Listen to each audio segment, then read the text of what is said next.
simpleng buhay sa walang pera. Mas simple buhay ng may ganun. Sample.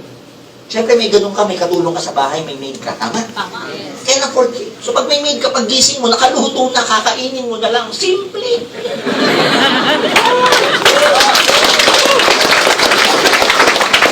Pag wala kang maid, ikaw pa magluluto. Kung may lulutuin. Pag may pera ka, tuition fee ng mga bata. Cash. Simple. Pag wala kang pera, promissory, no? Pag may pera ka, masakit likod mo, pamasahe ka. Pag wala kang pera, tiisin mo na lang. Iba yung buhay pag nandito ka kaysa nandito. Kasi pag nandito ka, may choice ka. Pag nandito ka, kung ano yung nandyan, yun na yun, hindi ka pwede mamili.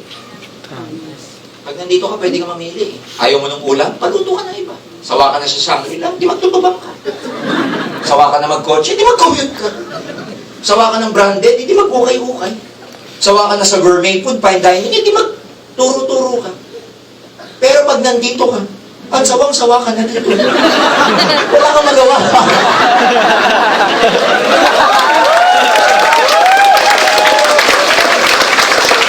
Ngayon, sasabihin mo sa akin, mas simple yung money may never be the most important thing in the world, but everything that is important is affected by money. Yes. Sakit nanay tatay mo, hospital, pera kailangan, friend. In case of emergency, pera kailangan. Tuition fee, pera. Hindi man mabibili ng pera ang kaligayahan, pero makakabili ka ng mga bagay na magpapaligaya sa iyo. Yes. Diba? Sa English, money will never buy happiness, but you can buy things that will make you happy. Hindi naman nabibili ang kaligayahan. Pumunta ka sa tindahan ni Aling na yun. Nakabili nga akong kaligayahan.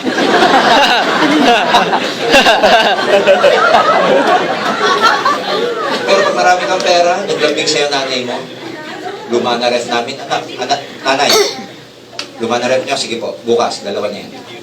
Yeah. Yung masarap yung ganun. Yes. So I'm telling you friends, ang daming future, ang daming possibility na pwede mangyari sa inyo. Hindi mo gawin to, mawawala na yung mga possibility. You join us or not, we're big already.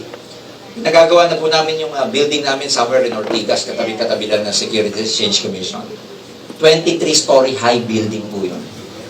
Caravane Global. Katabi-katabi lang po ng set. Hindi kayo sumama sa amin, it's okay. But one day, dadaanan at dadaanan mo ang opisina namin kasi EDSA. Either nakabus ka, naka-MRT or nakakotse. Makikita mo siya malaking letter A. Kasi pag hindi ka na-join, ang gagawin mo? Sa MRT ka, hindi mo na siya.